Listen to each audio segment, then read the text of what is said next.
I guess I could talk to you guys instead of typing. I didn't think about that. We want to get the next one off pretty soon. I've ordered a couple more of the high-end balloons. We'll have them here probably in about a week or less. And I've got the tracker built. The trackers are built, but I've got to configure and install the solar panels on it and do some power connections to it and get it into a little package where it can fly. So that's what I'll do. Probably going to be busy over the next few days with the holidays here. And I'm focusing right now on the show. We're trying to make some changes to the show and get our viewer base up. We've never marketed our show as a YouTube channel. We've always marketed it as, or branded it as W5KUB. And I think that has hurt us. That's kept our subscribe numbers down real low. So we're making an effort now to move it where it looks more like it's YouTube. And hopefully that will help. And we also went to the YouTube chat. We used to, in the past, have always run our own IRC chat room. I know it's made a few IRC users out there mad that we are getting off the IRC chat, but actually, to tell you the truth, the YouTube chat room does everything we need it to do for the show. You can type to us, we can read it, we can type back to you. That's all we need. We don't need all the fancy bells and whistles that IRC gives you. In fact, IRC actually is getting pretty old now. It's probably, 50 years old out there. So hopefully the IRC guys will come around and, if they want to watch the show, hopefully the YouTube chat will not be the thing that makes them, go away. We don't want to lose anybody, of course.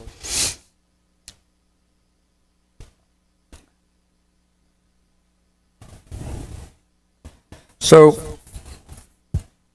we're trying to look at all aspects, how to actually advertise a show. We had good results our last show. Our last show Tuesday night actually doubled in the number of people that tuned in that night, which was a surprise to me. I'd like to see if we can double it again this coming Tuesday night. Don't know if that's possible or not. So we're going to try to work up some type of advertising or marketing strategy to get the word out to everybody. And if you guys can help in any way, I've got some graphics that I put together about the show, and it's on our Facebook group. And if you guys have large Twitter accounts and a lot of followers, and you would help us, we'd really appreciate it if on Tuesday before the show early, you could send out the announcement about the show. We'd really appreciate that.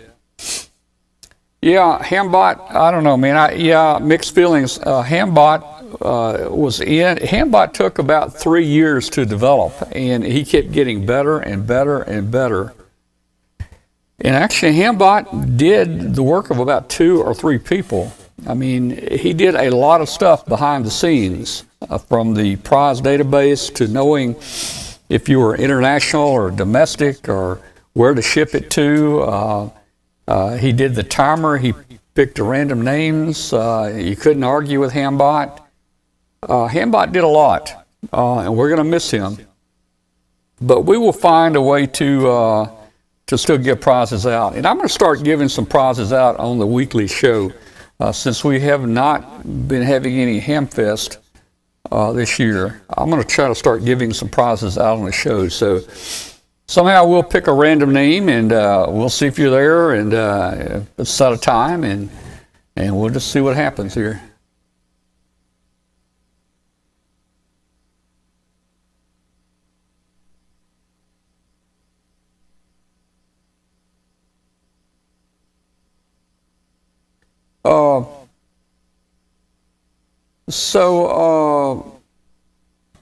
Anthony asked, are there t-shirts available with a logo? We don't really have any t-shirts. In fact, I've struggled, when we picked the name Amateur Radio Roundtable, you know, there wasn't a lot of good names out there, actually. And so we stuck with that, and we've been Amateur Radio Roundtable every week now for 6 years. And if you look right there, that's about the only logo we got, Amateur Radio Roundtable, red, white, and blue. That's about it. I've always thought about shirts, having some printed maybe to wear at a Hamfest or something, but that's a lot of writing to put on a shirt,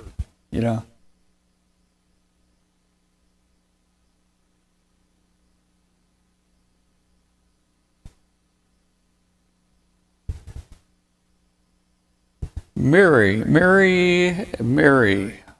Wildman. Mary, N3 RCH, where are you located, Mary? I'm trying to remember. Are you up north there, or are you down here somewhere? I can never remember. And of course, with the new, with the way the FCC has let people keep their calls now, anytime you move to a different area, you can keep your call. Used to, when I got my license, if you went to a different call letter area, you had to actually change your license to that call area. Let's see. Lancaster County, Pennsylvania. Okay, Akron. Okay, is that Akron? PA, yeah. Okay. Well, very good, Mary. Thank you for joining us tonight. So I was just doing some testing tonight. I want to make it very simple for people to find our channel, and you guys probably have subscribed, meaning that when we come on, you get a little notice and we're on. But I'm trying to think of how to tell people to come to our channel. I don't know if I should say go to YouTube and just type in W5KUB. Now I tried that, and it didn't bring up the live page. It did bring up the W5KUB rooms. But I then had to look down and I had to click on the little live picture. So I was hoping that it would, if I was live, it would bring him straight to the live page, but it doesn't appear to. Or maybe I'm doing something different. Okay. So this message is being held for review. I don't know what that means. I'll have to look and see what this person said. Let me see if I can figure that out right now. I got a message here on the chat that the message is held for review. Let me check and see what that is.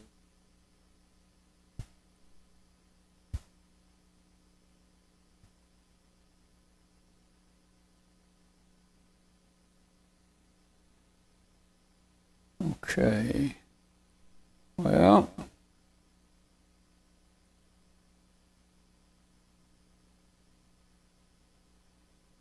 let's see.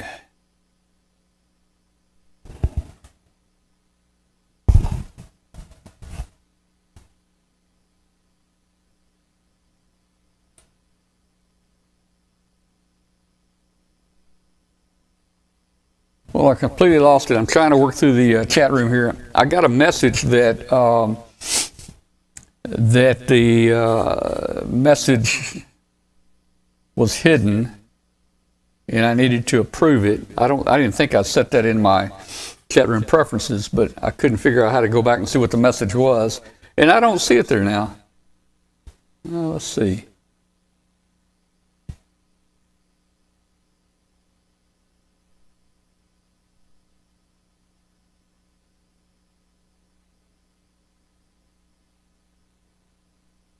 Okay, yeah, hello. Is that Colo Radio? I guess that's, I'm not sure who Colo Radio is. Is that Colorado? Is that what that stands for?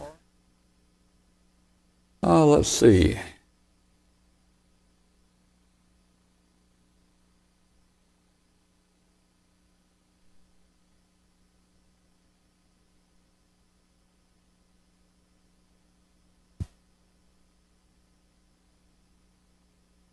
John says, do I make personal calls,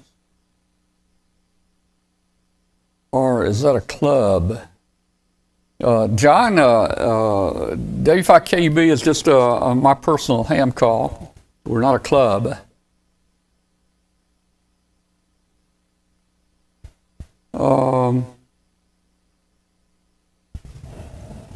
We do have, I think, the link on the QSL card, I think.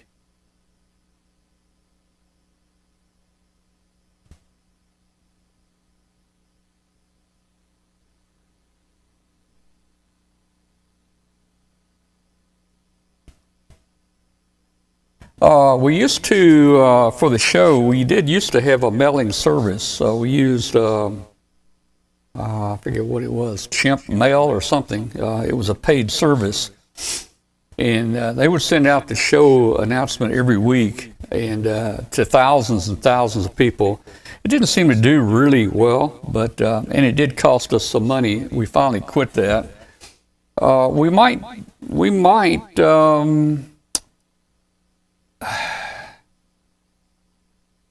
we may try to go back to some type mail form on our website where we can collect some names and send out a reminder email each week. We might can do that.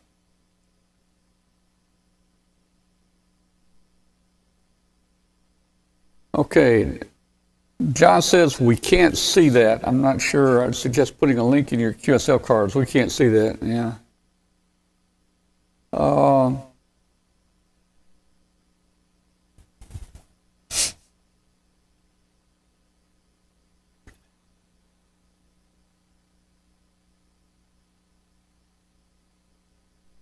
All right, Tony, W5ZDD, we do that on our website for free. WordPress, I have WordPress. I have my own WordPress website, so I'm not sure exactly what you're referring to there. I mean, we can put out an announcement on our website, and we do.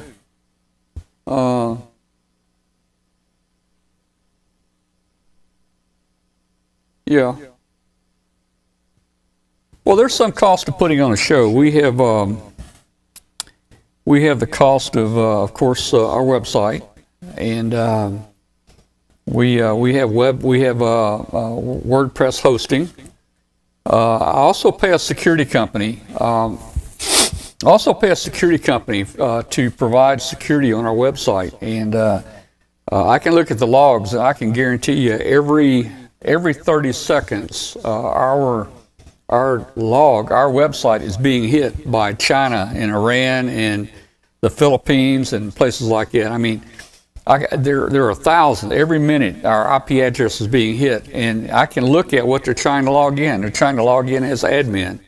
They're trying to log in as my name. And this security service that we pay actually blocks them and stops them from getting in. So we thought that was important.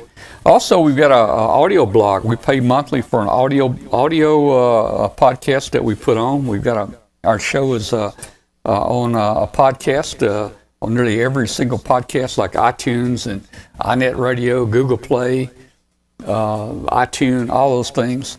So we pay for that monthly. And also, we're on shortwave, and I send them a check every month, trying to help them out a little bit up there. They've been very good to help us, but I still shoot them some money up there because, it costs a lot of electricity to run a 50,000 watt transmitter for a couple hours, and they put us on for 2 hours every week on WBCQ.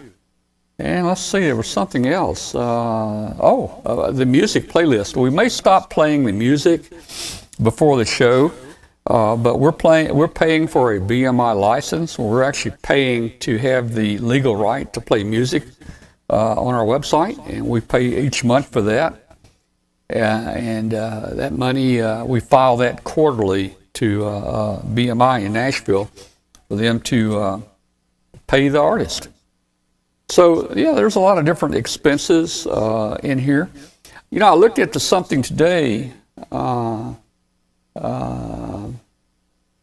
WordPress plugin. Yeah, I mean, I can look at that newsletter. We used to send out a newsletter. We used to do a newsletter every week.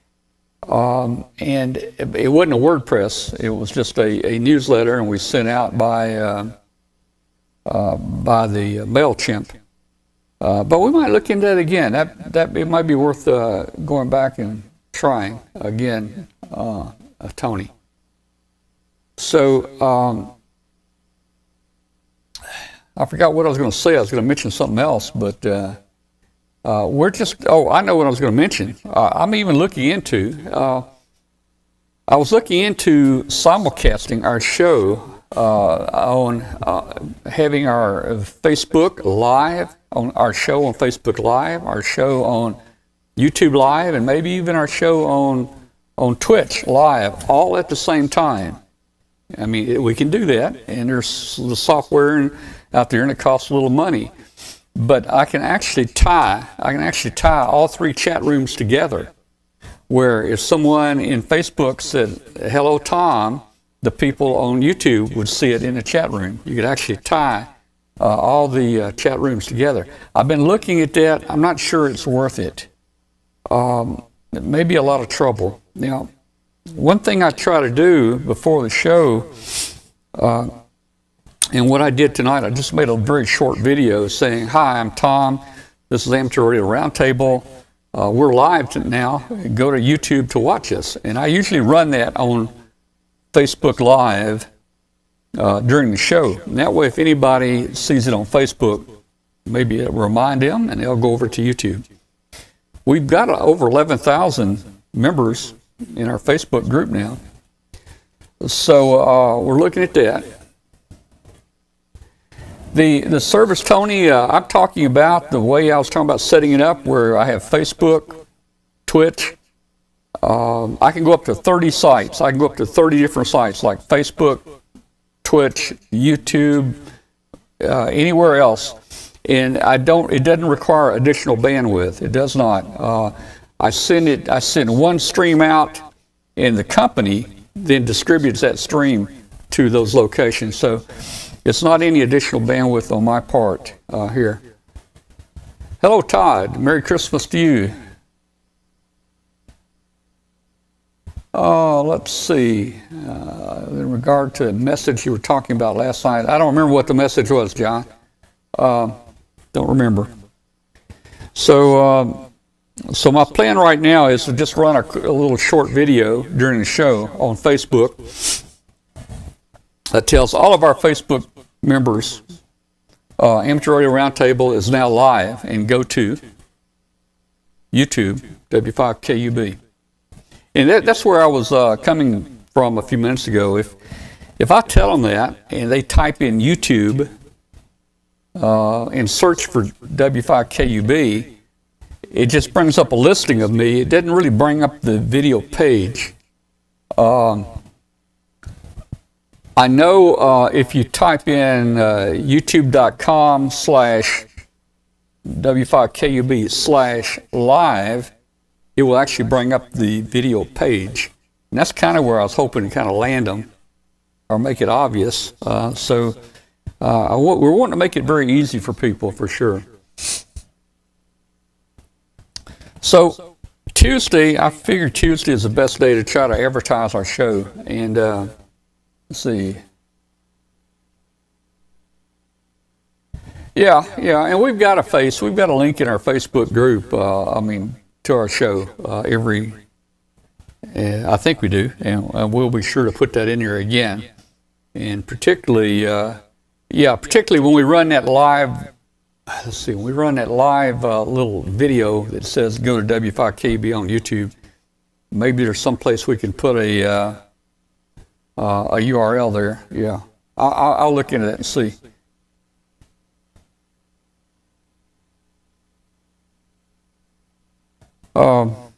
So I figure the best time to really get out and try to remind people is probably like Tuesday. We used to start sending this out 2 days, 3 days ahead of time, but I'm afraid when we send a thing out about the show on Saturday, by Tuesday it's already bogged down in a Facebook group somewhere, or people have forgotten about it. And I've been very lucky. I have been posting over the years. I have posted to almost 100 Facebook groups, and out of those 100 Facebook groups, some of them had members as high as 40,000, 20,000 people. So a lot of times I would get the message out on Facebook groups that had a membership of maybe 700,000 people, but it just wasn't pulling people in. And again, it may have been because of the way we were trying to brand the show or whatever. So we're making a big change there. We're gonna try to brand it differently. We're going to try to look at different ways to make it more effective there.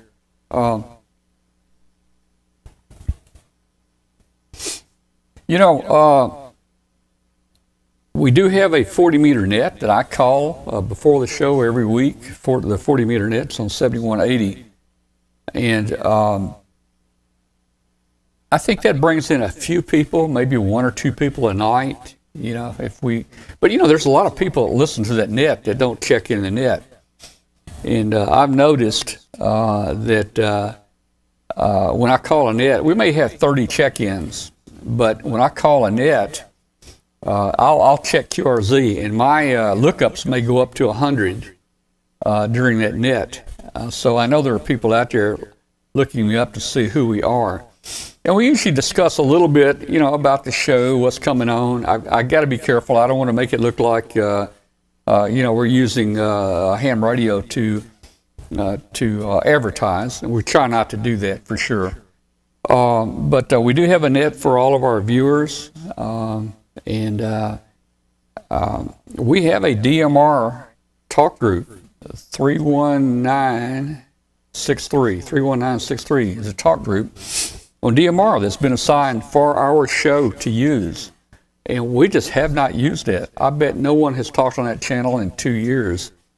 So I'm thinking about trying to see if I can find somebody on DMR that would like to help us by calling a DMR net, maybe on Tuesdays. And we announce on the show, we had maybe, 20 DMR check-ins tonight or something like that, I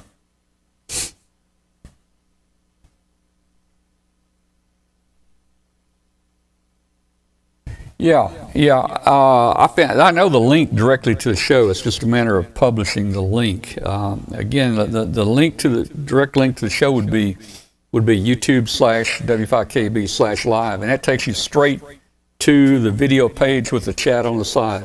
It opens it up nice and big and pretty. N3OAW, yeah, thank you for throwing a call out. I thought about coming back here and turning it on, but I never did turn it back on, Hey guys, one of the things, we're running a compressor. We're running an audio compressor limiter here. I put it on a few weeks ago to try to get under control our audio issues. And over the years, you probably have known, we've had some of our tolerance, and I didn't do a very good job. Down a little bit, turn it down a little bit, 1, 2, 3, 4, 5. Okay, I got the compressor off right now. So the audio may sound a little cleaner, I don't know, but with the compressor on, we have not had really one complaint about levels. So if I talk low like this, I'm probably low like this. If I talk loud like this, you can see it gets loud. Now I'm going to turn the compressor back on. Okay, so the compressor is back on now. So I'm going to talk kind of low like this. This is low, 1, 2, 3, 4, 5. Now I'm going to talk real loud. I'm talking really loud, 1, 2, 3, 4, 5. So you probably saw that the audio hopefully stayed within a certain range there. It wasn't too bad. Hopefully the audio didn't sound too bad with the compressor on. Don says the audio sounds good. I think it sounds okay.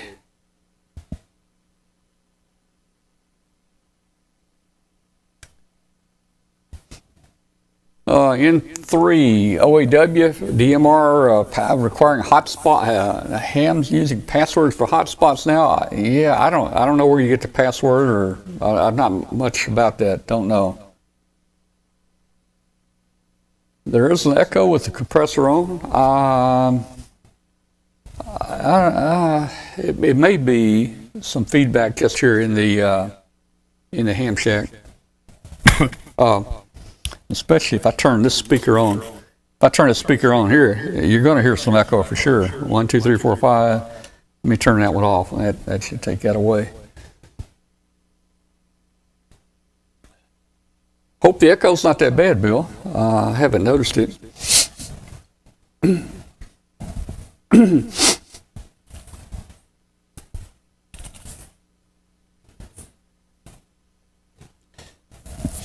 So it looks like we've got about 22 people actually tuned in tonight, so that's good. That means people out there know when we come on. I guess they probably have subscribed or hit the bell, on the channel to notify them, which is good.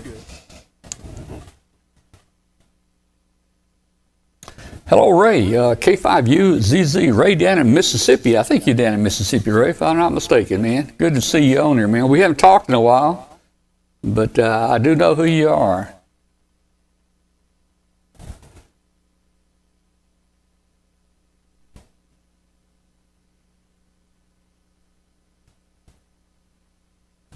Ray always has a bodacious signal from down in Mississippi down here.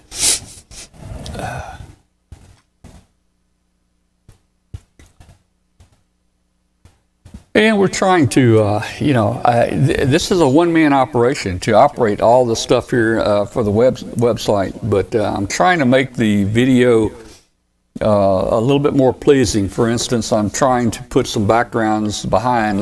For instance, here's a background here. Like split screen. Here's a background there. Let's see. There's a different background there.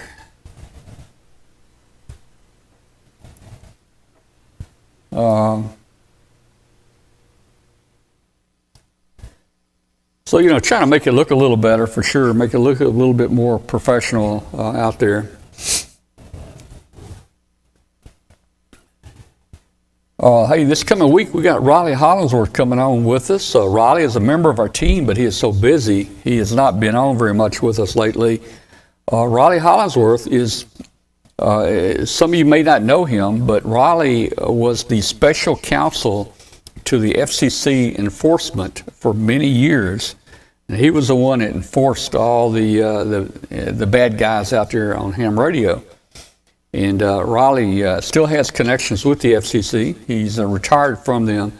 Riley now heads up the new ARRL volunteer monitoring service that's out there. So he's going to talk a little about that. Yeah.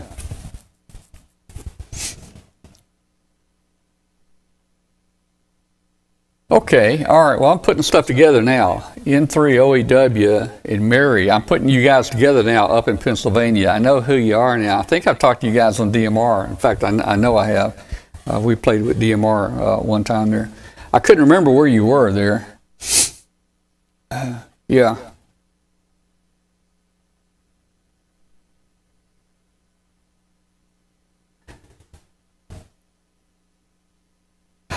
The only bad thing so far that in making this change to the YouTube chat room is Hamot. We're losing Hamot, and if you guys remember, here's Hamot.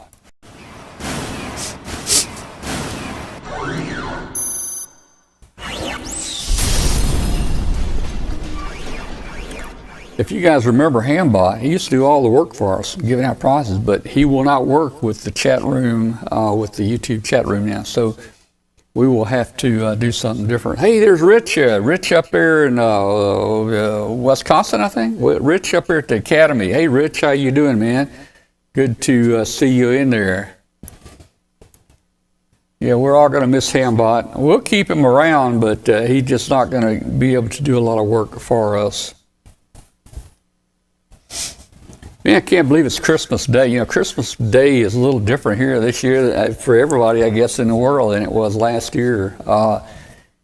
Yesterday, and, we usually have a lot of family get together and everything, but yesterday, Christmas Eve, we had no one over. Kathy and I spent the entire day alone yesterday.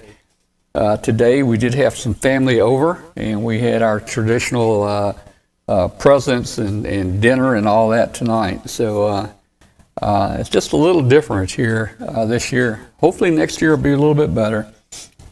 You know, one thing about 2020, if you really think about it, 2020 I think gave us 2020 eyesight, you know, looking at this year to see all the things that we had to do differently and how we survived through all this.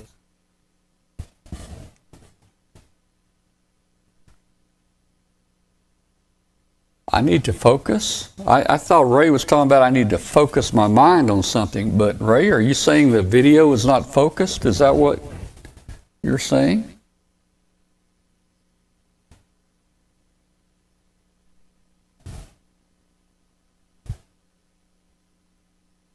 Is anybody else having trouble with the video not being focused? Yeah. Hey, one of the things, my shirt may look a little funny. This shirt has crosshatches on it, so this shirt might be a little glowing or something. So, but anyway, I hopefully everybody's video is okay.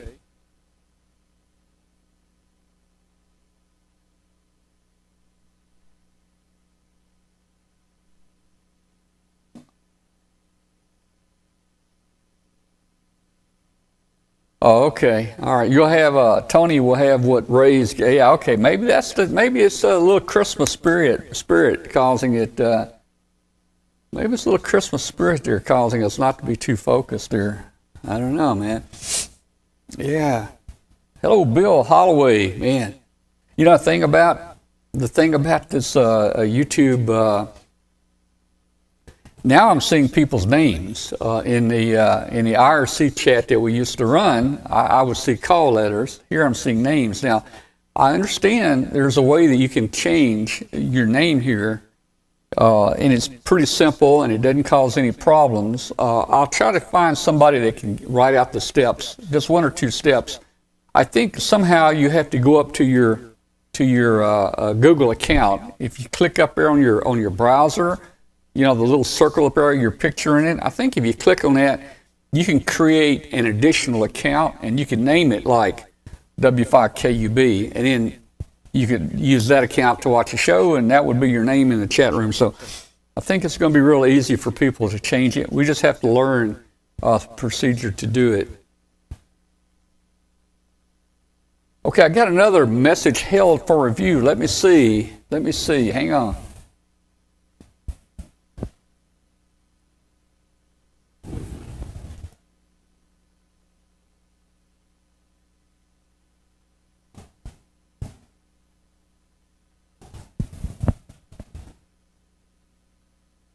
Well, Mary, it seems to be coming from Mary. I don't know what is happening, but I'm seeing it say here, message being held. Mary, did you type Merry Christmas and it wouldn't let you say Merry Christmas? I'm not sure what's happening here. I'm trying to figure this out. Mary, if you would, type in Merry Christmas again.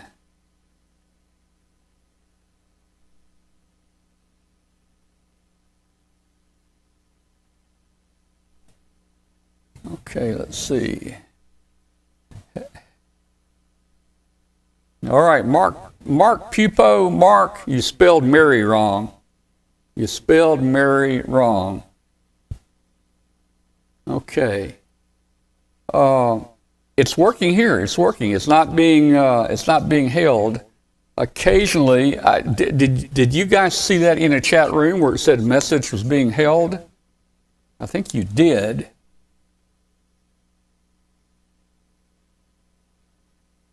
Mary? Oh, Mary. I'm really confused now. Yeah.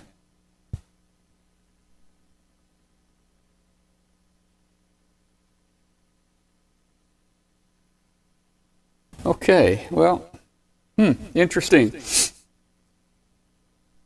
It said, the message popped up and said for review, and when I reviewed it, it just said Merry Christmas, so I thought, well, maybe it's some kind of political correct thing where they're blocking Merry Christmas, but too many of you guys have already said that.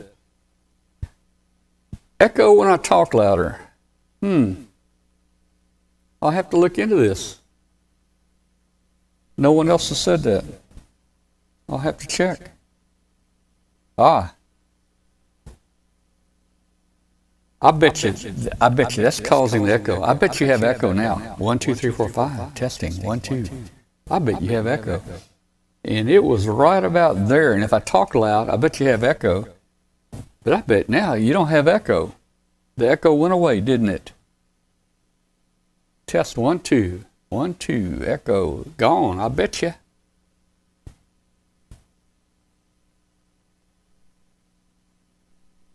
Yeah. Yeah, I know what caused it. I have a channel on the mixer. I have a channel on a mixer that lets me feed back audio from the show back into the mixer for our remote guest, and it does cause that problem. And I'm gonna have to make a change so that doesn't happen. Yeah. Okay.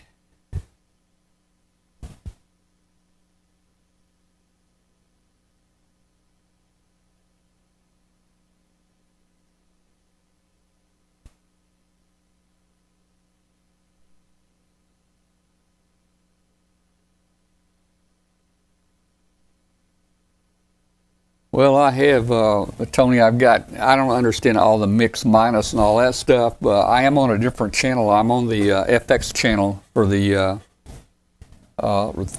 remote people, and I mix that back in. And I think it's coming through that FX channel somehow. I also have an auxiliary channel here, which I don't use.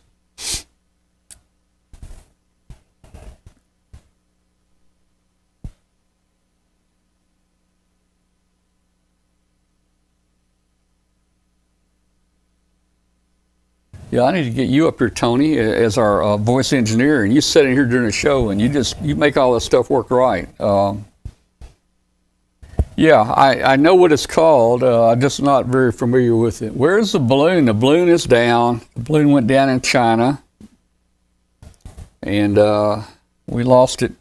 So we're getting ready to launch again here in the next week or two. With it being Christmas, it's going to take me a little while to get the next one ready.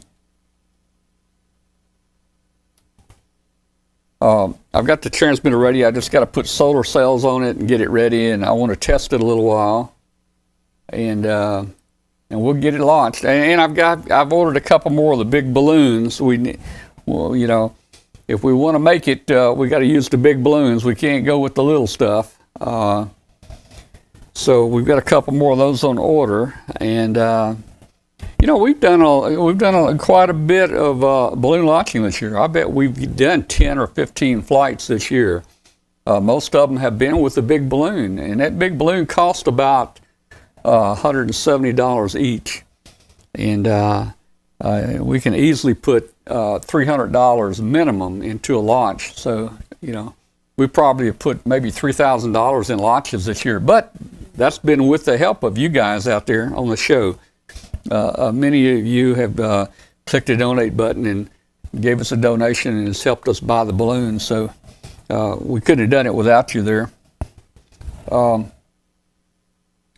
Yeah, the last one went down in China. I've got some news here. I'll try to bring the news up about the balloon. Well, yeah, on this flight, only Huey and Louie went. Dewey stayed back at mission control. This was a two-man flight. This was a two-man flight this time, and it was doing really well. Man, we had a straight jet stream all the way around the world. Some of our speeds were up to 250 miles per hour. We made our first revolution around the Earth in only 9 days. And it looked like the second revolution was going to be done in 9 days, but we went down in China. So let me bring up. We got some news here. If I can find the right camera, I need to clean all these camera shots up. Here we go.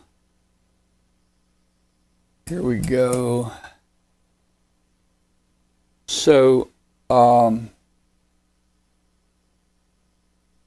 we went down in western China right there, and we were lucky again. The crew made it out okay. Actually, they haven't made it out okay, but they're safe.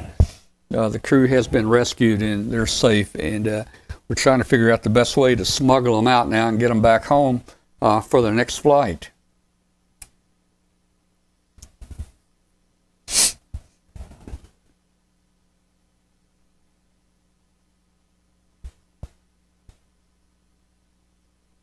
Yeah, the monks found them.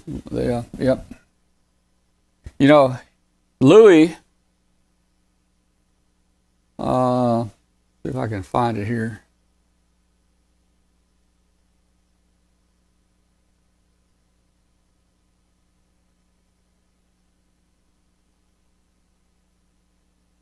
Here's an announcement.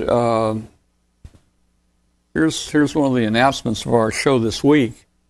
And we will be putting this out. Well, it's on our Facebook group, and if anybody can help us announce on Friday, on Tuesday, you can copy that announcement, that picture, right off of our Facebook group, and reuse it. And if you can, man, if you can tweet it to your followers or post it in maybe one of your ham radio groups or something, we'd really appreciate it.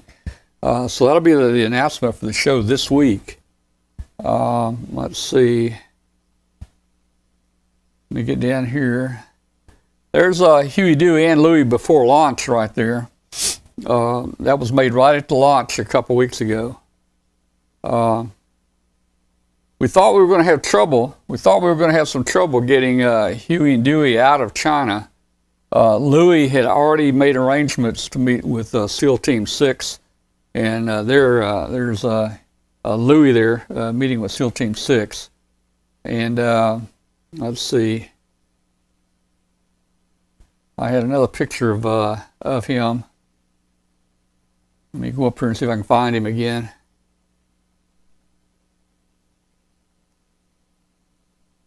So Louis was already involved in getting a rescue group together. But things worked out. The monks did get there first, and got the crew, and we're real happy about that.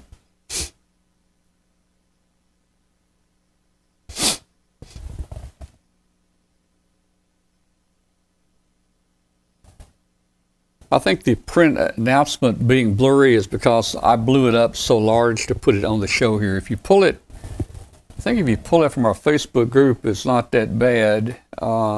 If you pull the JPEG off the Facebook group, it should be acceptable as far as an ad. Let's see.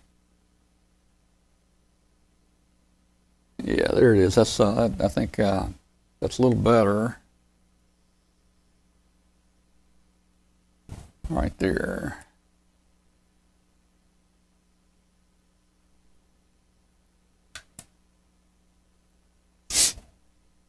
Yes, I think the video is just making it blurry.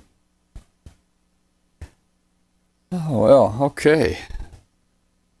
I don't know if you guys saw our article in CQ Magazine. We wrote the article in October CQ Magazine about our flights, and how we build the trackers and so forth. And we had a nice 5 or 6 page article in CQ Magazine. There's our launch. There we are putting gas in the balloon. I'm holding the tracker there, and you can see with the tweezers how small the parts are. This is one of our earlier flights, and it went around 3 times, and that is the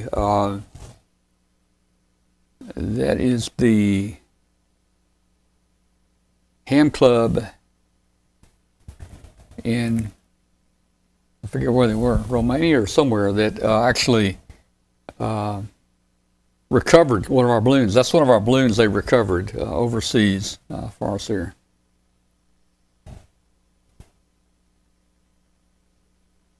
Yeah, it's a little bit, Mary. It's a little bit fuzzy when I made that ad, but it's not terribly fuzzy. It works okay, I think, for an ad.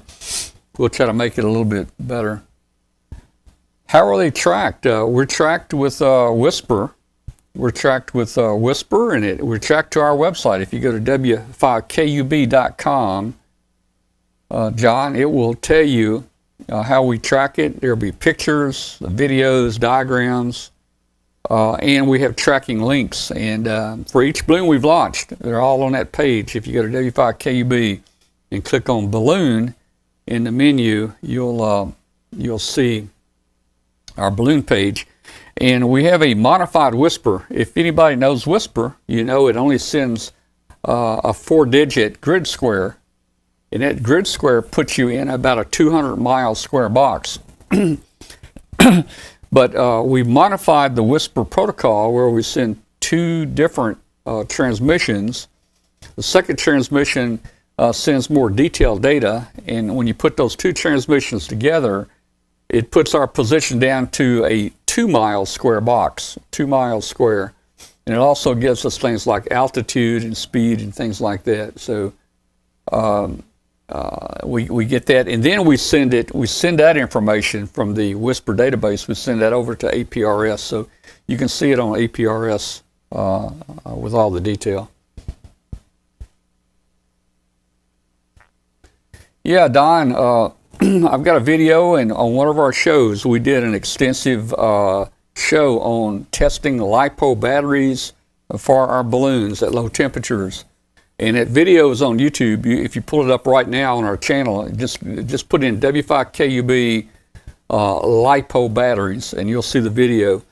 And we built up a temperature box here in the lab, and we took 2 LiPo batteries, one fully charged. We put a load on it, and then one uncharged.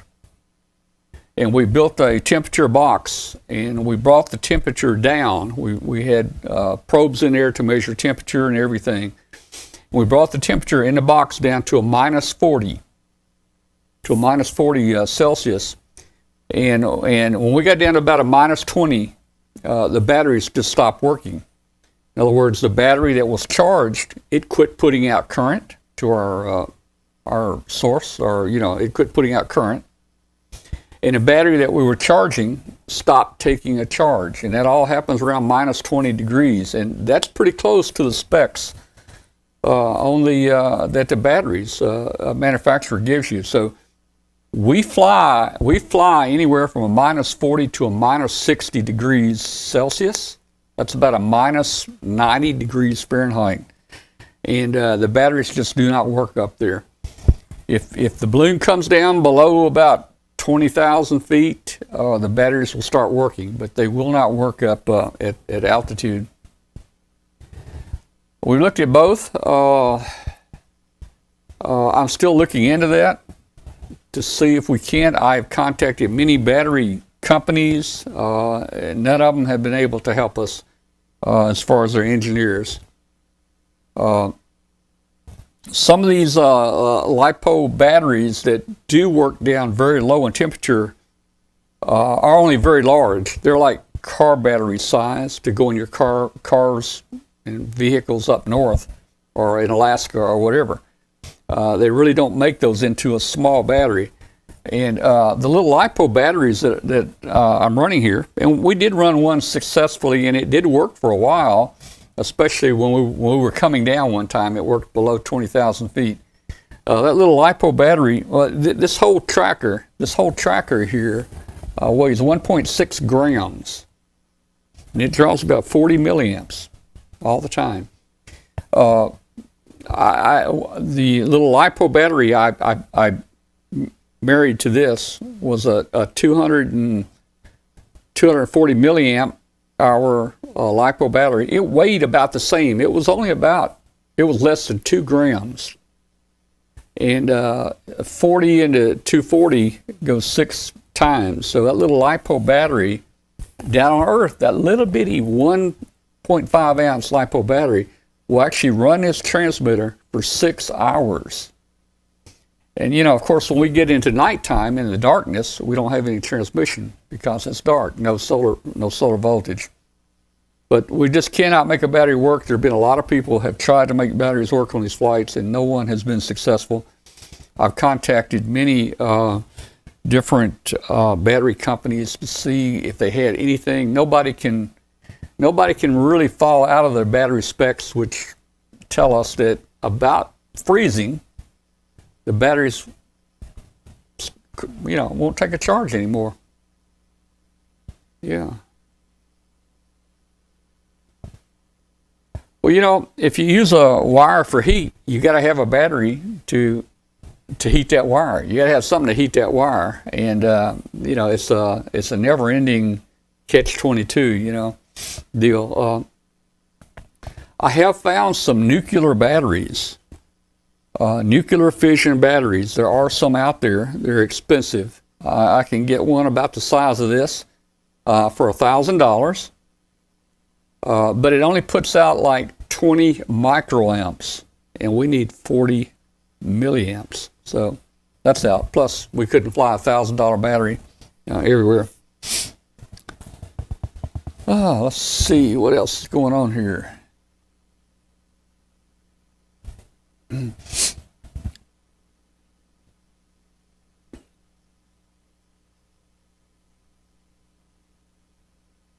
We're looking at a lot of different things. Wintertime, the solar angles are very low in the wintertime. Our tracker, the solar panels on our tracker are basically horizontal, catching the sun from the top. During winter months, the sun angle is so low. The sun is to the south. And sometimes the sun doesn't come up more than about 30 degrees at the maximum during the day. In other words, it'll come up the horizon, it might get up 30 degrees high, and then it's going to go down. So we get less hours of tracking. And there's no simple way to point solar cells at the sun. So the best we've had is let the solar cells lay flat like this and catch the sun from above. It works out real well most of the year. Winter, not so good. So if our solar cells are flat like this, we have to have at least maybe 15 to 20 degrees before the solar cells will work. So sun coming in, it has to be 15 degrees above the cells to even make it start working. So 15 to 20 degrees, and then it drops back down to 18, 16, 15, and then it goes out. So people have thought about, hey, servos and sun sensing and, aim the things. But, here's another thing. Everybody says that at 250 miles an hour, the balloon and the tracker are moving at the same speed because it's all like they're in still air. Well, I can tell you, I don't believe that.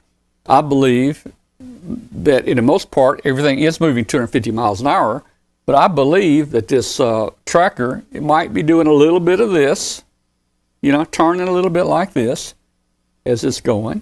And it may flop around just a little bit. So I think it'd be difficult to point the solar cells at the sun to the south. Now, a couple people are experimenting with this. I'm going to tell you this. And satellites, a lot of the CubeSats use this. They use the rare earth magnets. They put a rare earth magnet on here. And that rare earth magnet you did this experiment in school, if you remember, in the 5th grade, where you would take a needle and you'd magnetize the needle and put it in water, and it would point north. Well, experiments are being done right now on these pico balloons. Basically, put a magnet on here where that magnet is going to point north. And that can turn these cells around to the south, and you can tilt these cells down and catch the winter sun. But, again, that magnet has very little. I mean, if this thing was just very stationary and not moving at all, I think that magnet would probably align it. But if you've got wind up here and it's doing this, I don't think the magnet's going to do it. So, yeah, Put a wind generator on it. Again, hey, Richie, people are telling me that even though this is a 250 mile an hour wind, it's all moving at the same rate, and so the tracker's not seeing 250 miles an hour. It looks like zero there. So if you could hold the tracker still and 250 mile an hour wind go through it, then it would turn a generator. But since this is moving at the same speed as the wind, there's no wind to do that, you know. The magnet has weight, but I've looked at, and I've got some of the rare earth magnets here, and they're very light. They're down in the grams, 1 gram, 2 grams. I did an experiment yesterday. I took one of the rare earth magnets and I held it from a string, and I tried to see if it would turn, and it would turn north. But if I do any twisting at all on the string, the battery would just, you know, it just didn't want to. It just wasn't strong enough really to stay maintaining. So I think if there's any movement, that movement is stronger than the magnetic field would be.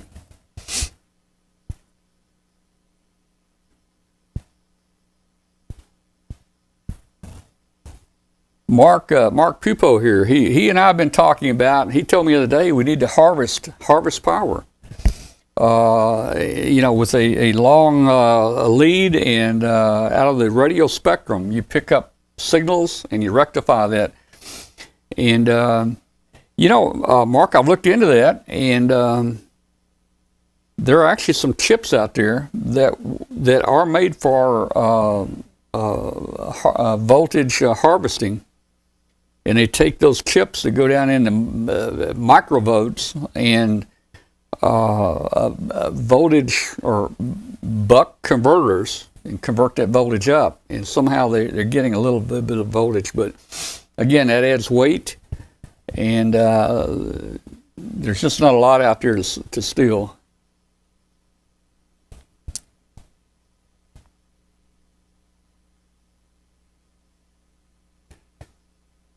So I've got another tracker built up, ready to go. For this next flight, I just need to get some solar panels built up on a little platform and attach this where we can hang it below the balloon and let it go. So that'll probably take me a few days. Plus, I'd like to test it outside for, you know, a week or two, you know, day and night, to make sure, you know, it's running. Because, you know, we're talking about temperatures of minus 40, minus 50 degrees Celsius, and that's pretty severe. And you know, heat and cold make things expand and contract, and you got to be careful. Even the tiniest pore solder joint, just the temperature difference might make that solder joint open up where it doesn't work. We've had very good luck on the homemade trackers. I don't think we've had a single tracker fail on us during any of our launches since we've been building these. So it's been very, very dependable.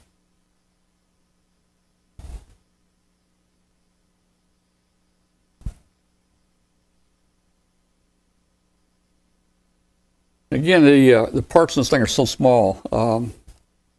We build it. If you look over my shoulder back here, oh, excuse me, if you look over my shoulder right here, you'll see the microscope.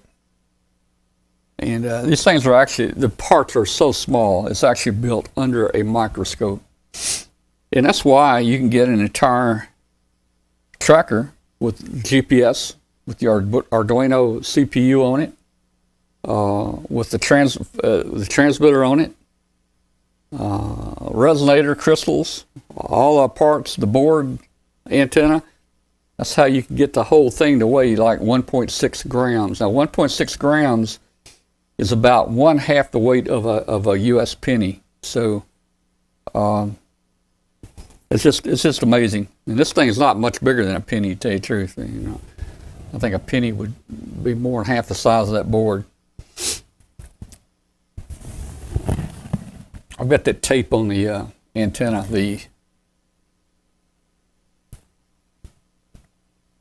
That's the GPS antenna that we have on there, and usually we use a piece of guitar string right there.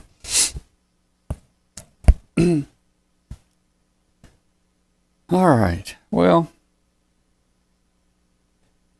I appreciate everybody coming in here tonight and joining us. And again, we're trying to expand our show and get the word out. And anything that you guys could do on a Tuesday before the show, if you can help us, to announce the show and invite people.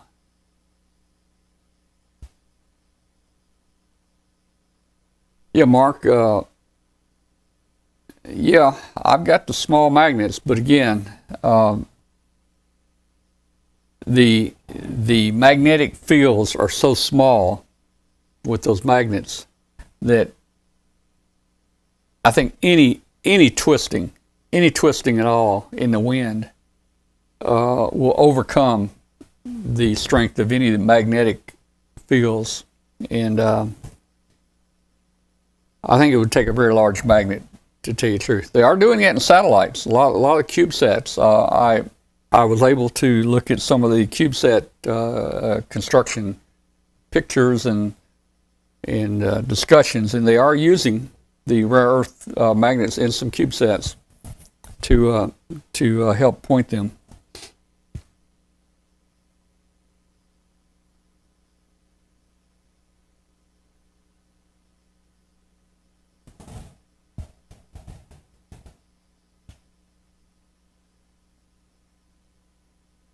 Let's see. There was some discussion on batteries up above. Let me scroll up. Look at that.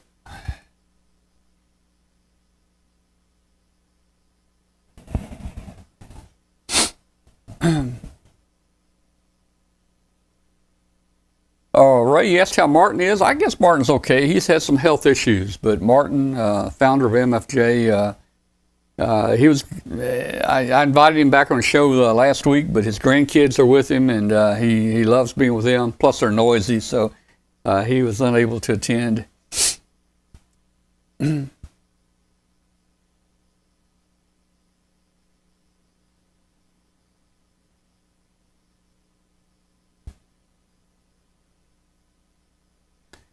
Arnie, yes, we have a Twitter account. It's called W5KUB.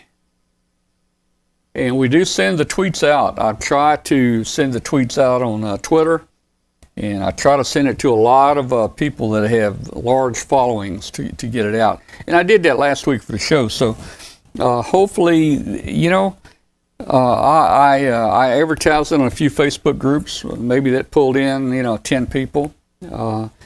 I heavily advertised it on Twitter. That might have pulled in 10 people. I know Alan sent a note out to his Twitter followers. I think he's got 4,000 or 5,000 followers. I think we've got. I think we may have about 3,000 followers just on our Twitter account.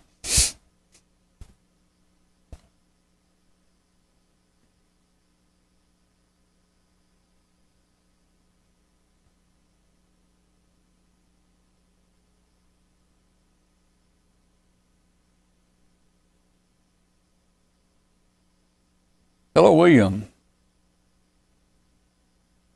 W8LV. Bill. Thanks, Bill. Merry Christmas to you, too.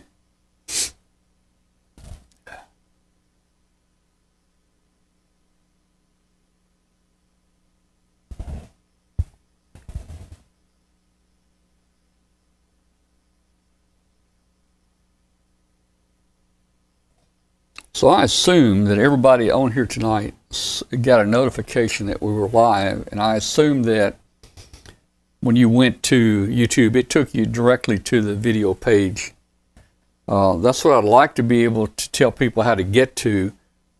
If I tell people just go to W5KUB, it doesn't really take them to the live page on YouTube. Then they have to click on.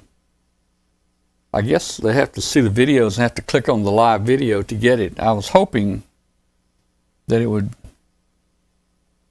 be more prominent, I guess, when you go there, that it would show a bigger window and say live. I don't know. Yeah. So that's what we got to figure out. We just got to figure out how to make it easy for people to get to the show.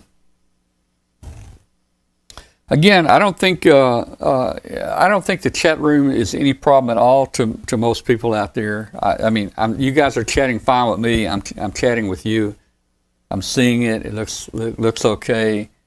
Again, some of the IRC guys didn't like it. I had one or two negative comments where they didn't like it, but I'm trying to integrate this stuff in to make it easier for the viewer, and this seems like the best way to do it.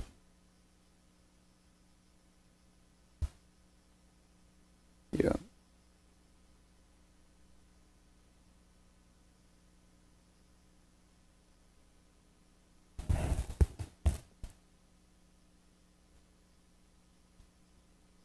Okay, good.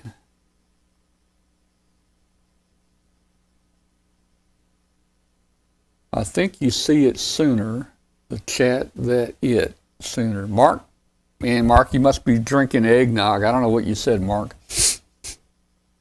Now, I've got another one. This message held for review. This message held for review. Does anybody see that? It is under Richie's radio room. Okay, Jeff said, what's going on? Richie's radio says, I like it. And then the next thing I get, this message is held for review. And then under that is Ray. I think Ray's message must be held. He says, I'll do the roundtable on the DMR. I have the talk group locked in on my radio. Get with me. Okay, Ray, let me write this down, Ray. Okay, Ray, I've got it. Maybe it's because you put a phone number in there. Maybe because you put a phone number in. I'm gonna click show. Well, I'm gonna click show and see what that does.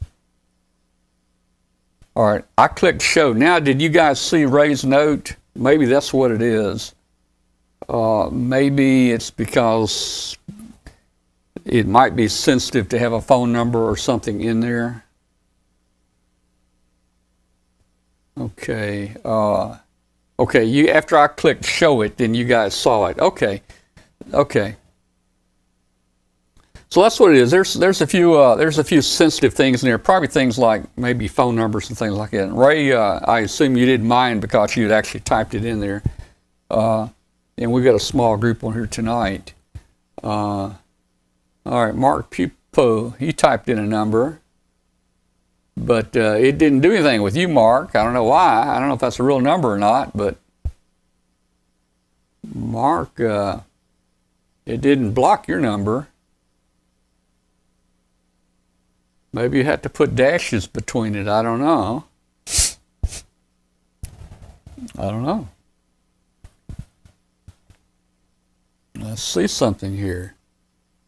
Okay, Jeff just put one in. Jeff Buffington, he put a number in, and it doesn't show it, but he put a dash in. So I'm not going to show Jeff's number, but that's what it was. So I'm going to type a number in and see if it'll do the number. Let's see, 9. Let's see. Let's see. Let me get in the chat here. So we're learning. Let's try that. Well, no, since I'm the admin, well, I don't know. Since it may let me put that in. I don't know. Somebody try to type that in. Type in the 901-555. Okay. William, it didn't take yours. It's hiding yours, William. Yeah. Oh, okay. Jenny's number. Okay. 740-412-727. Okay, that's Jenny's number. I got you. Yeah, and Ray, it may have let me put it in because I probably own the channel. So, okay, Mary typed it in and it didn't show. So I'll show what Mary said. There we go. And Richie, it blocked you guys. It hit it. It let me do it because I'm the admin, I guess, or it knows who I am. So I guess if your phone number has dashes in it, it sees it as a phone number and it sees it as possibly a sensitive thing, and it doesn't really put it out there. But it's real simple and easy for me. It just below that, I get a button that says show it or hide it. So Arnie just sent it. If I click show, Arnie just sent it, so if I click show, it's going to show you what Arnie sent there. So that's pretty good. Yeah, it might. Let's somebody type an IP in here. Somebody put in like a try 10.0.0.0.1 or something. Of course, that's not a public address, but or I don't know. Yeah, that's a private address. It got it. Let's try a public address, something like 75-22.22.1 or something like that. You know, let's see if it'll do that one. 8888. Now that's a Mark 888's public, I think, isn't it? Yeah, it got that one. URLs. Let's see if we can send a URL. I think I can turn URLs on. I think I can do that. I'm going to try a URL here. Let's see. I'm going to try one. We're learning tonight. This is the chat room is new to us, so we're actually learning right now.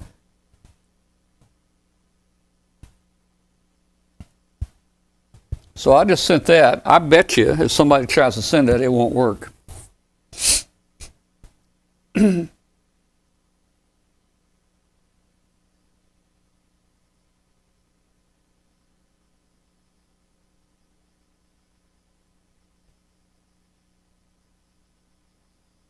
I didn't see a QCEW deal. I didn't see that anywhere. I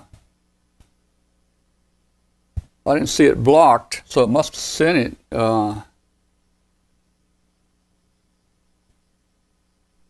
It didn't tell me that it was hidden or anything, so I don't know what that was, Jeff. Somebody try, if you will. Somebody type in the www.w5kub. Let's see if you can do it.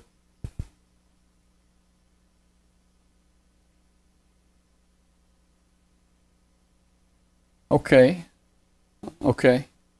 Well, maybe URLs, and I have the option, I think, in the dashboard here to set. Yeah,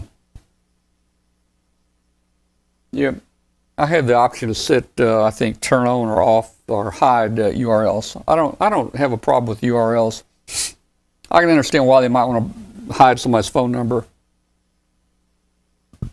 So I learned a little bit tonight, just a little tidbit there.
It appears here the URLs are turned on. I'm sure I can turn them off, but I don't have a problem with that.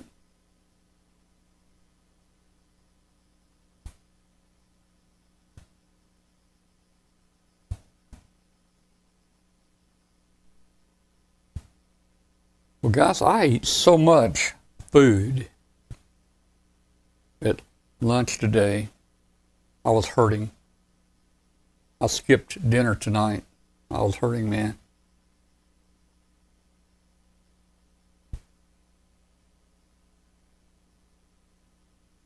Well,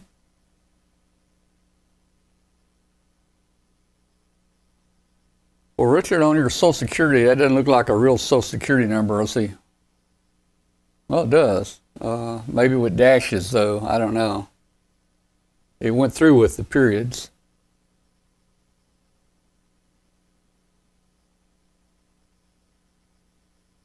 Mark, it was cold here. It was freezing. Let me see what temperature is now. I don't know what it is. Let's see. Yeah, Mark, the temperature right now here in Memphis is 27 degrees, so it's cold out there.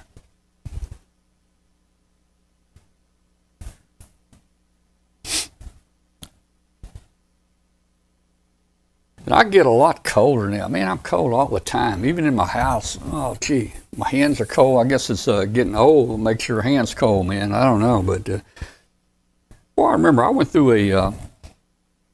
an Arctic survival school in the Air Force, and I slept out in the boonies for for 2 weeks, and the chill factor was like 30 below zero. And I don't remember getting cold. I don't remember getting cold at all. We dressed warm. I slept in a parachute that was hung under a tree limb, and we picked the wrong tree limb. I think we picked a dead tree limb, and that night the tent or the parachute fell in on us, so we had to redo it.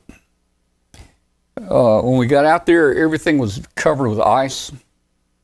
It was sleeting. Everything was covered with ice, and we couldn't get a fire. We couldn't get anything to burn for about 3 days.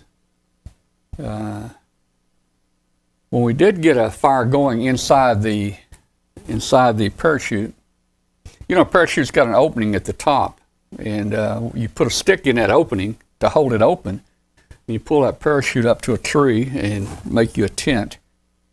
And you leave it above the ground a little bit, you know, around so you get some air in.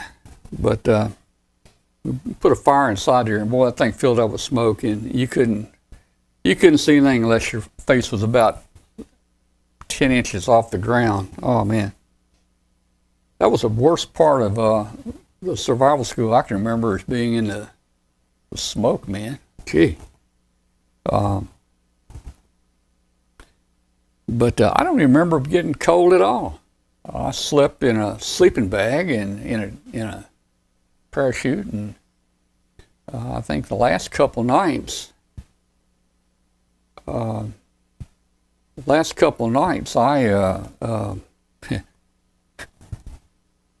the thing was 14 days long, and about the 10th day, I had developed a pretty bad nosebleed. I'm talking, I could take a towel and soak that towel up, man, with blood, you know.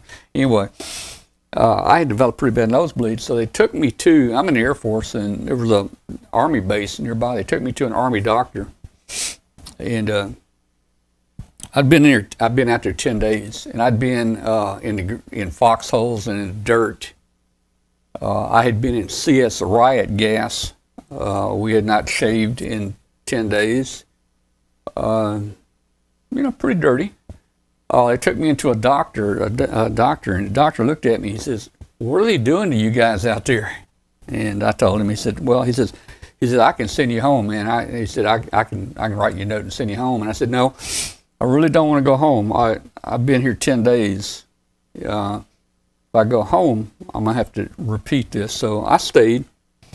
The last couple nights, I was able to sleep at a different spot, and I found a haystack, and actually dug into a haystack, and I can remember sleeping in a haystack for a couple of nights, man. And I was warm, man, but I was also like 23 years old, so maybe you don't get cold at 23. I don't know, man.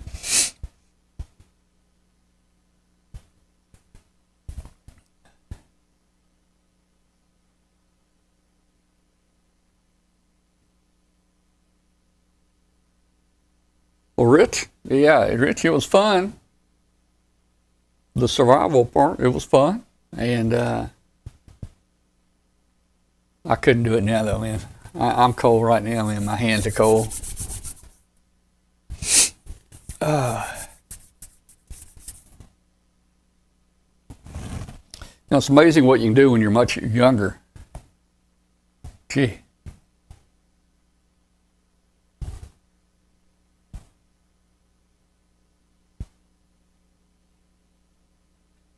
Well, we probably should be doing something else on Christmas night instead of being here on the computer. But I imagine we've all had to open our presents. We've had the big meal, and maybe the family's gone now, and we're kind of, sitting back and kind of chilling out right now. That's kind of what I did when I came back here.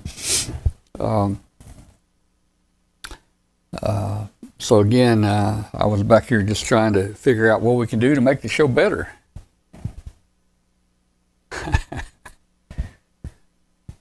I see your comment there, Jeff. Yeah. Oh man. Our survival school was it was kind of a mixture of Arctic survival and combat survival school, and I think 2 nights of that 2 weeks I actually slept in a foxhole, and another person and I had our own foxhole, and the enemy tried to infiltrate, and we had to protect ourselves. So, and we were firing blanks, and on the end of our rifles, we had these flash suppressors. If you've ever seen a flash suppressor, it goes on the end of a rifle barrel, and it makes the flash go out to the sides. And so I'm in a foxhole. It's nighttime. It's cold, but I hear somebody crawling through the grass. They're crawling up toward our foxhole, and we were pretty much too tired already. Didn't care a whole lot, so I just took the rifle and just put it outside like that and fired off a round. And the guy jumped up, and boy, he was so mad at me. He said I shot him in the ear. I said, well, you shouldn't have been trying to sneak up on us. At least it wasn't a real bullet. Oh man.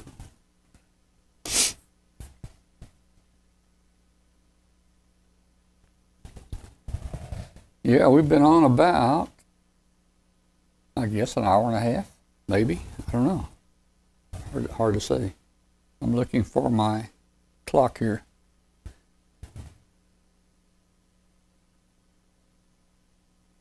Well, the IC7300 is a good little radio, Ryan. You'll enjoy it if you get it. Just go out and bite the bullet and get it, and don't look back, and you'll be glad you did.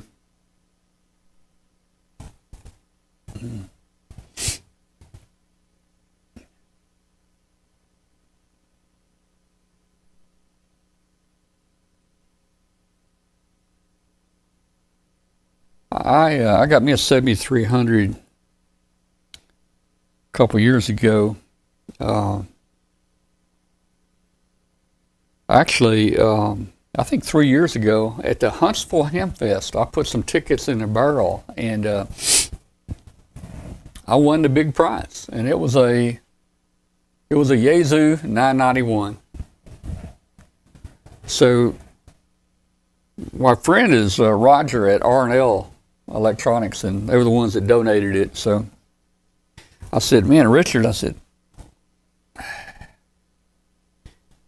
I've been thinking about getting a 7300, but the 991's nice. I said, he said, well, he says, they're both about the same cost. He says, whichever one you want, you can have it. So I took the 991 because I do some satellite stuff, and the 991 has VHF and UHF on it also. So I did that, but I didn't use it very much. And then after about a year or so, I just went ahead and ordered a 7300, and I really liked it. The 991A, the menu, everything is kind of real deep down in the menus, and it's got a little bit smaller screen on it. And to me, it was a little more difficult to go through all the menus, whereas the 7300 has a little larger screen, and things are pretty much more accessible on the front. So I used the 7300 for a while. I still have it here. And I'll take it with us to North Carolina or something and go portable. And then I bought me a 7610 when they came out, and I really like the 7610, but it's probably a lot more radio than I need. It's 2 receivers. I don't need that second receiver. It's got a much larger screen. It's got a nice video output on it where you can put a big monitor on it. I like that. And it's a nice radio, and that's what I'm using now. Let's see.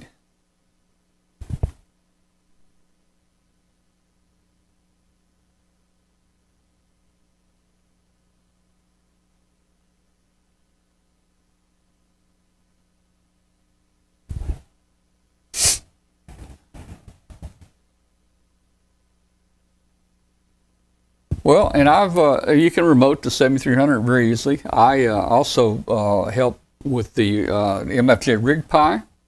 It's the remote station controller, and it'll plug into the 7300, and you can set up your remote. In fact, I've got a remote station set up right now using a Kenwood TS570. Also, you can also do it with a Ham Radio Deluxe. The Ham Radio Deluxe is really cool too. You can interface that to the radio, and boy, that screen pulls up, and it's just beautiful laid out. All your controls and buttons right there on Ham Radio Deluxe, and can make your remote really look nice. And with Ham Radio Deluxe, we use Skype for the audio. Yeah, that brought very good audio quality back and forth. So you had to have a Skype connection and your HRD connection, and it worked really well.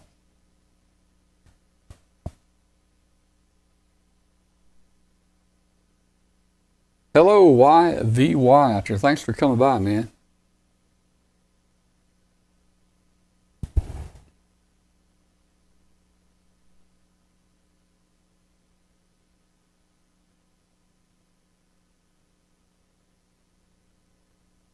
What do I think about Win4 Yaesu? I'm not sure what that is. I'm not a digital person. Is that something with Fusion, or is that WinLink, or I'm not sure what you're referring to there, but I really don't get into that kind of stuff. I've got both access here with radios for Fusion and what this C4 or whatever it is, and I've got a radios that do the D-Star, but I just haven't used them in a long time. Now I did buy a DV Megacast, and that's the little IP radio. It looks just like a radio, but it doesn't have an antenna connection on it. It's Wi-Fi, or it's got a place for a Ethernet cord, and it will do D-Star, DMR, or Fusion. And it all comes up on the little display. It's got the volume knob, it's got the speaker, microphone, so it's pretty simple. And Ray, I'll get with you, Ray, about trying to call a net.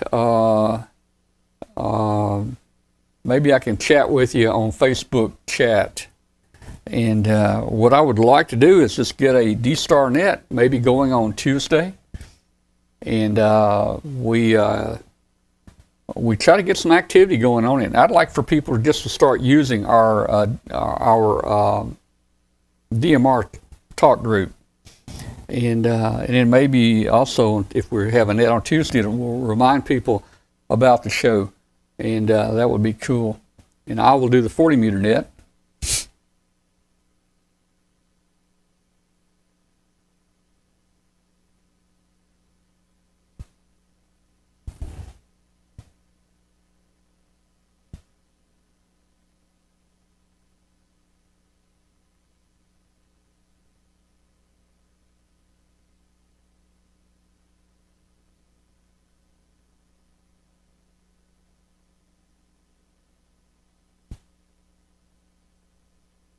Now, when I won the 991, I waited 3 months before I got it, because the radio the prize was just a 991, and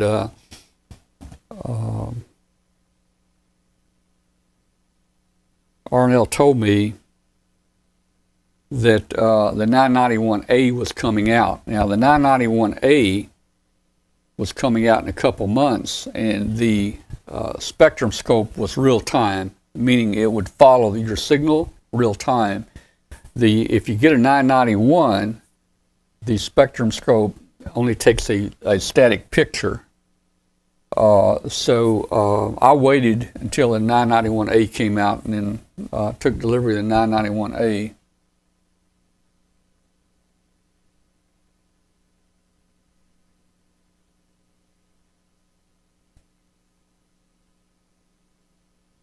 You know, Discord, I'm not really interested in Discord. I know probably a lot of gamers are on Discord.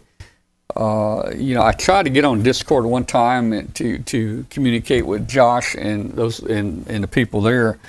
I got on Discord, and it came up, and there was a menu on the side, and there was like 15 different rooms and all kinds of stuff going on. And they were all Josh's stuff, and it was difficult for me to figure out what room to get into, and what it was somewhat complicated for an old guy like me. And we got a lot of older people that you know aren't savvy to a lot of this stuff. So I'm probably not going to get in Discord. I don't know that there's really any real advantage. I am today. I'm looking at a service today that will allow me. And I mentioned this earlier tonight. I'm looking at a service right now that if I want to, I can run Facebook Live, Twitch, YouTube, and up to 27 more streams. I can run all those at one time, and I can combine all the chats together. This service will put all the chats together. In other words, if you're watching me on YouTube and in the YouTube chat room, and somebody says hello in Twitch, you'll see it on the YouTube chat. So all that's possible. It's very inexpensive. I could do it, but I don't think I'm going to do it right now. I'm looking for ways to expand the show, but I looked at all the Twitch videos right now, and I looked up ham radio on Twitch. And every ham radio video on Twitch, the maximum number of views were like 3 or 5, or there was one, I think it had 50 people, maybe 50. And you know, I don't know, you know, if Twitch would bring in 1,000 people, I'd probably add it. But if only 3 or 4 people are going to watch, I don't see any reason to add Twitch to it.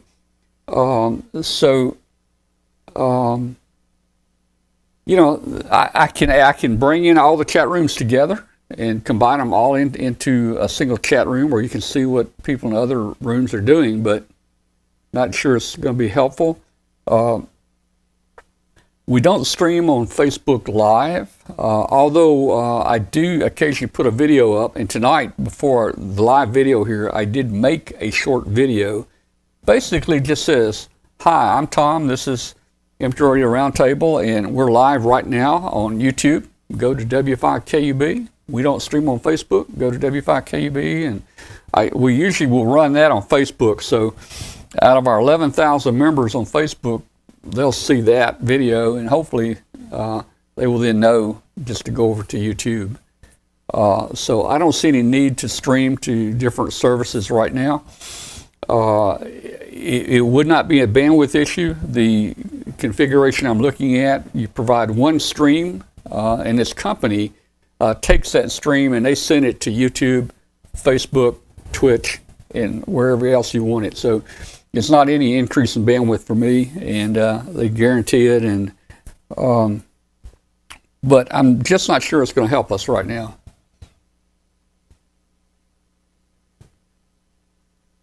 No, I don't use OBS. OBS is cool. I like it. I use a software called Wirecast by Telestream. It's a pretty expensive package. It's about $1,000 for the software, but it actually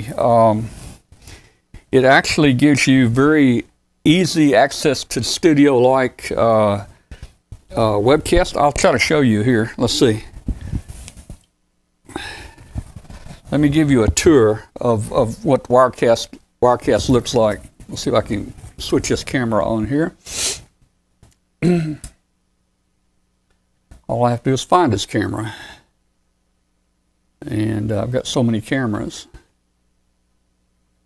I think that's it. Okay. So you can see this is our stream right here. And you see all the little squares down here at the bottom. Those are camera shots. Those are camera shots. So if I click on this one right here, I don't know if you can see the mouse or not, but if I click on this one, that camera brings me in like that.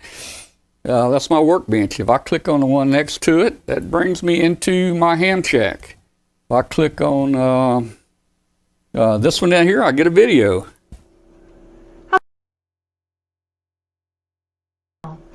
You know, there's nothing worse than not being able to go to your favorite ham fest until W5KUB. So if I click they have live streaming, interviews, and tons of prizes. Or if I go back, so this brings up this, all the camera shots are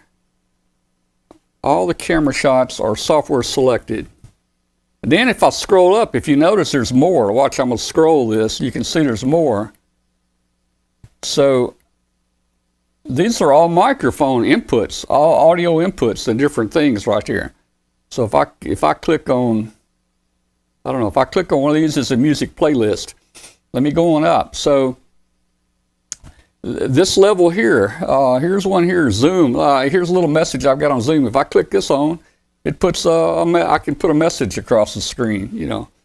Let me turn it off. So if I go up any higher in levels, I can do coming up, things like coming up, or show starts in so many minutes, or sit back and listen to the show.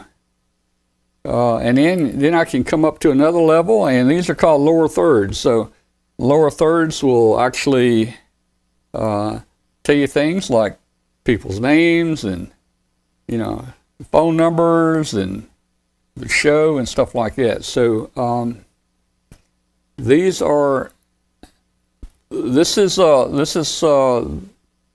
what controls the show, and that's why sometimes you see me looking. I have to I need to clean that up. I've got way too much on there right now. It's not an app, it's actually software. It's called Wirecast. Wirecast. It's made by Telestream. And basically it gives you all the functionality of like a TV station would use, to put lower thirds and all that stuff. OBS will do it. It's not as user friendly, OBS, and it's got a lot of similarities, but this one is just so easy to line things up here.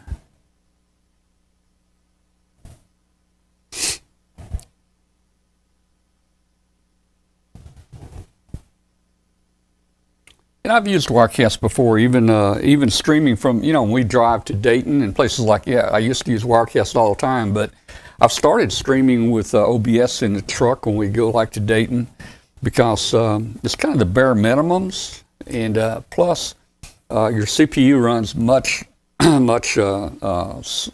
less with OBS than it does this. This is pretty resource intense.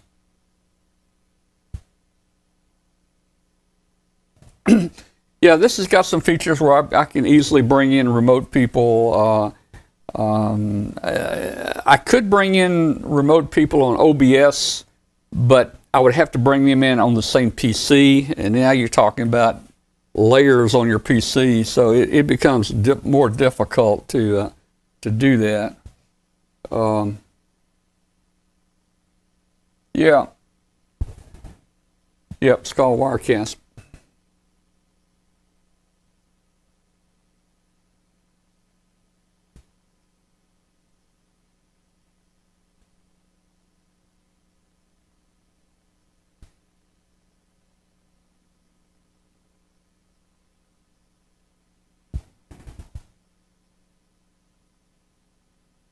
So I see where Arnie posted a URL above. Arnie says StreamYard is a nice service. Check out airlinepilotguide.com.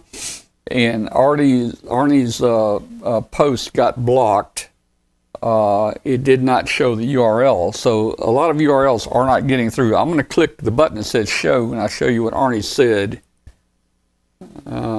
Error, try again. It won't let me. Maybe it's too late.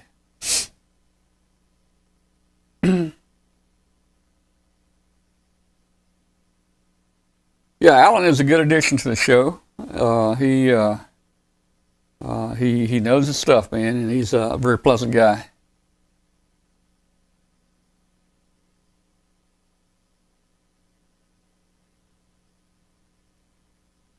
I think the show went well last Tuesday night. The segments were short.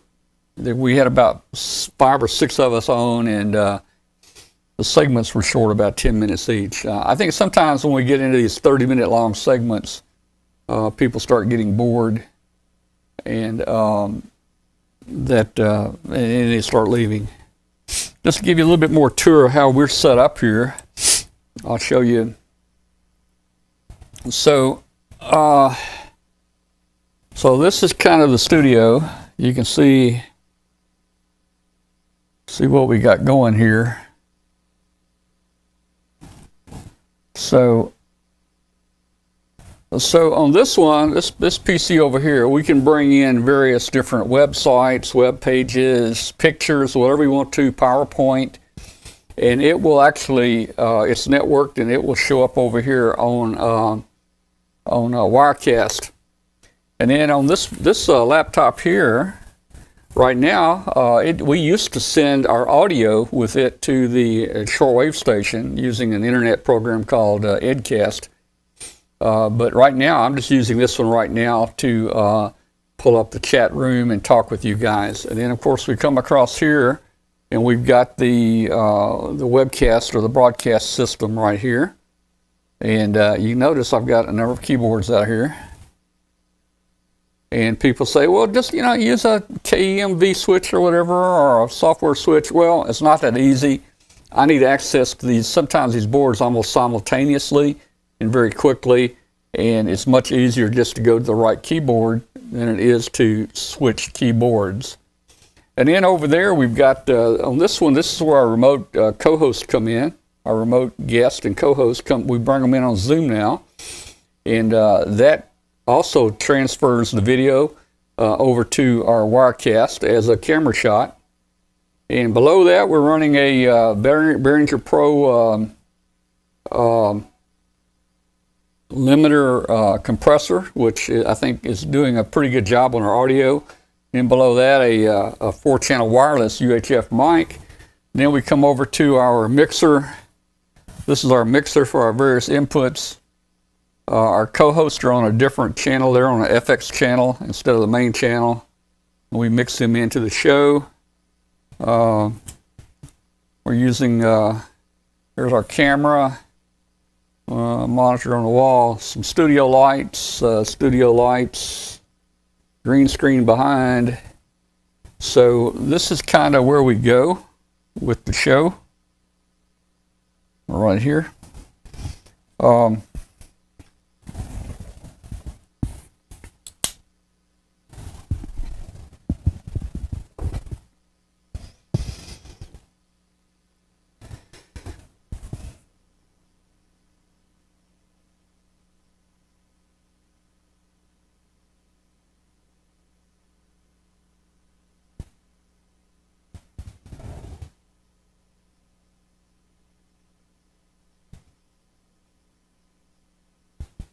Something unsynced when I went to the small cam, or unsunk. I don't know what you mean, Richie. I hope yeah.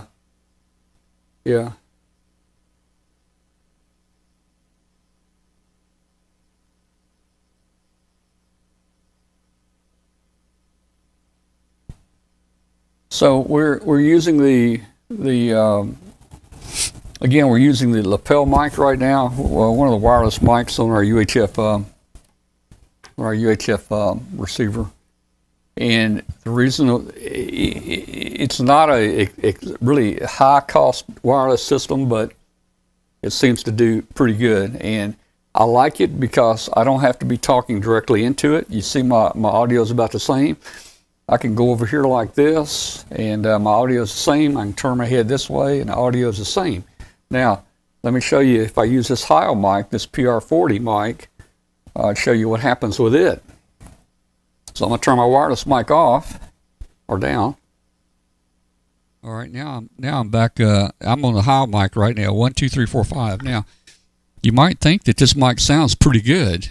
Testing 1, 2, 3, 4, 5. But look what happens when I turn my head. If I turn my head and talk over here like this, you can barely hear me. Or if I look over here at this monitor over here, you can barely hear me. I talk in the side of the mic, you can barely hear me. But if I get right into the front of the mic, you hear me. So look at the difference. That's the Hamot PR40. And now I'm back. Now I'm back on the lapel mic. So we try to use the lapel mic for the show. I hope it gives you guys better audio.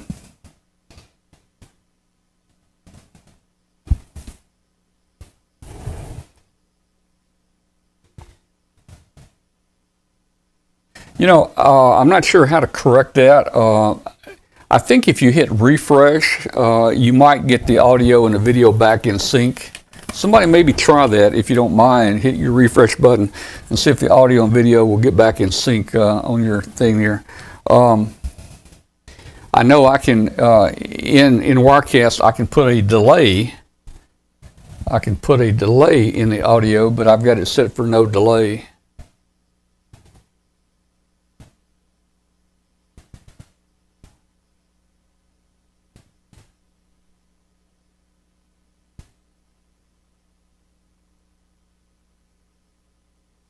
Okay, so so I'm not sure how to manage the sync problem.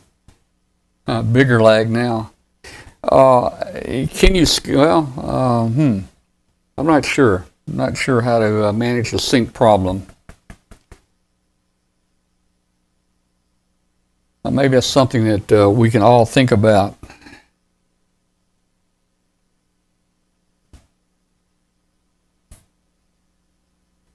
Okay,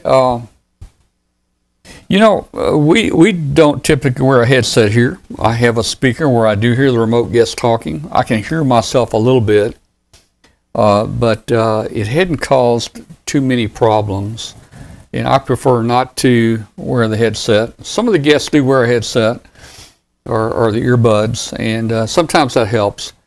Zoom is pretty good about keeping the mic and the speaker audio separate, so we managed to do fairly good with it. There have been occasions where we might see that problem.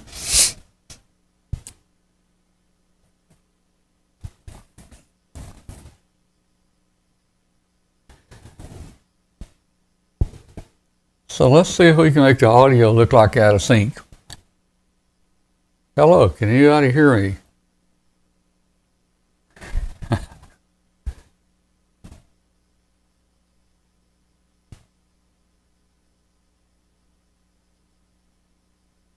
Yeah, Zoom is pretty good about it. There could be some cases where if a person just has their speaker turned up really loud or something, it could feed back. So it's pretty good about canceling out the feedback. But that's something we, of course, will watch for, and when it happens, we try to correct.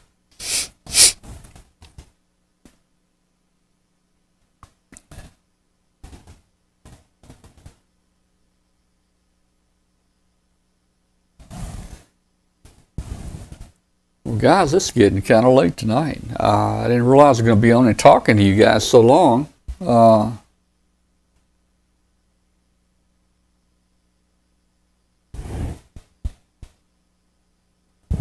Yeah. Glad to have you guys on and join us when we do come on for testing like this. You're a great help to us. Could Wirecast cause delay? I don't know, Mark. I can put a delay into Wirecast. I don't know. I'm not sure. Let me see something. Output settings. I'm going to see if I can Let's see what it says about delay. Stream delay. I can set up a stream delay. It's set on 0 seconds. It didn't really say anything about audio. So I don't know. I don't know. Maybe it's something we just have to live with.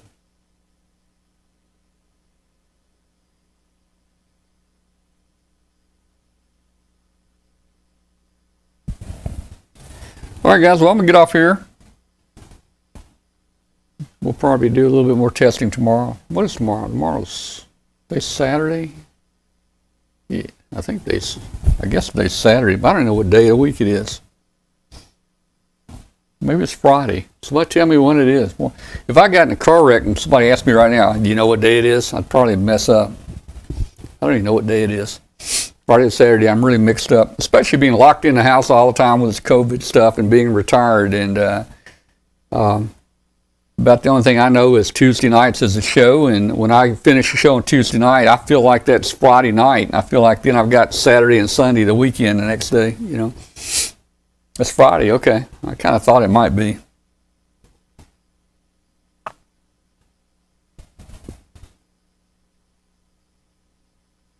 Yeah, okay, Ron. Merry Christmas to everybody out there, and hope you have a great Christmas and holiday there. And let me see. Let me put Colonel Wheelock on here. We had some fun with Doug here this past year. I watch Amateur Radio Roundtable on W5KUB.com. I watch Amateur Radio Roundtable on W5KUB.com. My name is Doug Wheelock. In my spare time on the space station, I stay connected to planet Earth. Okay. Hi, I'm Doug Wheelock. In my spare time on the space station, I stay connected to planet Earth through the ham radio. Through amateur radio, I tune into W5KUB. Hi, I'm Doug Wheelock, and in my spare time on the space station, I stay connected to planet Earth by listening to amateur radio. I tune into. Why do I say turn into? Hi, I'm Doug Wheelock. In my spare time on the space station, Did you mess up again? Yeah. Hi, I'm Doug Wheelock. In my spare time on the space station, I stay connected to the planet by tuning in to W5KUB.com. Hi, I'm Doug Wheelock. All right. Doug finally got it right. Oh, man. Yeah. Well, his audio, I filmed that with a telephone camera, Mark, there at Dayton. It was kind of noisy there. All right, guys. Good night. We'll see you